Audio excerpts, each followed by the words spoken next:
আমি ভুলে যাই কিভাবে বলে চিত্র করেছে মুগ্ধকে, তুমি ভুলে যাও আবু সাইদের বিশ্বাসে ভরা বুকটা। কোটা সংস্কার আন্দোলনের প্রথম থেকে বিভিন্ন পেশার মানুষ বিভিন্নভাবে শিক্ষার্থীদের পাশে থাকার চেষ্টা করেছেন।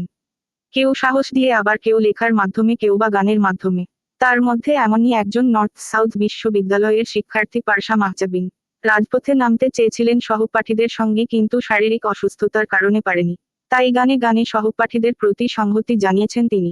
কোটা সংস্কার আন্দোলনের মধ্যে পারসা মাহজাবিনের চলো ভুলে যাই গানটি সামাজিক যোগাযোগ মাধ্যমে ছড়িয়ে পড়েছে। প্রকাশের 4 দিনের মধ্যে ফেসবুকে 50 লাখের বেশিবার গানের ভিডিওটি দেখেছেন দর্শকেরা। 8 থেকে 80 প্রজন্মের ব্যবধান ভুলে পারসাকে শুনছেন শ্রোতারা। নির্মাতা মোস্তফা সরোয়ার ফারুকী গানটি ফেসবুকে শেয়ার করে লিখেছেন, এটা একদম আলাদা প্রজন্ম। এই প্রজন্মের ক্রমবিকাশ দেখে আমরা গর্বিত। ভালোবাসা ও কুর্নিশ জানাই। নুসরাত ইমরোজ তিশা থেকে শুরু করে মারিয়া নুরসহ অনেকেই গানটি শেয়ার করে পারসার প্রতি ভালোবাসা জানিয়েছেন।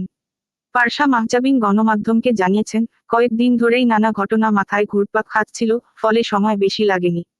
মনের চাপা কষ্ট থেকে গানটা লিখেছি। 10 মিনিটের মধ্যে